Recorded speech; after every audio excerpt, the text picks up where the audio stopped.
Explain the principles of data analysis.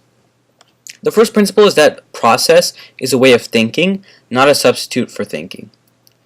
You'd be surprised at how many people fall into this trap. For example, in behavioral research, certain metrics might be the norm for capture. These might include the number of times that eye contact was made or the quality of interaction with the examiner. However, simply because others have used these tried and true measures doesn't mean that they necessarily fit the situation you're currently examining. Next, data needs to be thought about and reported in context.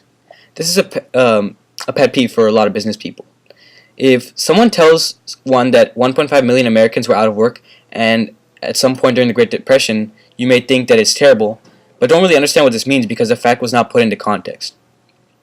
You don't know what percentage of working population this represents, or for what matter if it includes women or other groups. When a vendor tells one that company X saved $20 million by utilizing its product, that's great, but what does it really mean? What percent of overall cost is it, and how much does it represent? So by looking at information, everything should be put into context. Look before you leap. Before you start applying statistical techniques or cranking out charts and reports, take a good hard look at the data you've collected and be thoughtful. Ask yourself questions like, is it reasonable and accurate? What is this data suggesting? Is there some sort of hypothesis you can propose to test based on the data? Oftentimes people simply jump into running every sort of analysis on their data simply because they can. Question everything.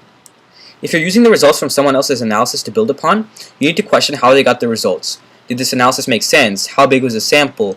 Ask yourself why. If the figures have jumped 50%, ask yourself why. Perhaps new products were added or new markets were trapped. Whatever the reason, make sure it makes sense. Data quality is obviously important.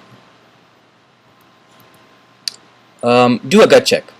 This is an extension of the question everything principle. Again, once you've done some analysis, you need to ask yourself whether it makes sense to you or not. Remember the old saying, if something is too good to be true, it probably is. If your sales figures have jumped 150%, you need to ask yourself, is this even possible, and then go and figure it out. Coincidence is not causality. This is also known as correlation is not causation. Just because it may appear that two variables are somehow related doesn't mean that they actually are, and doesn't mean that they have a cause and effect relationship. Again, question everything and do a gut check. And lastly, just because the data doesn't exist doesn't mean it's relevant. Here you need to ask yourself what you're trying to figure out. Just because the data you have doesn't mean that the data are necessarily useful to your analysis. Explain the nature of tools that can be used to access information in the database system. So using a computer, you can add new data to a database, such as a new item in inventory. You can edit existing data in the database, such as changing the current location of an item. You can delete information, or you can organize data and view it in different ways. And you can also share this data using email messages, intranet, or reports.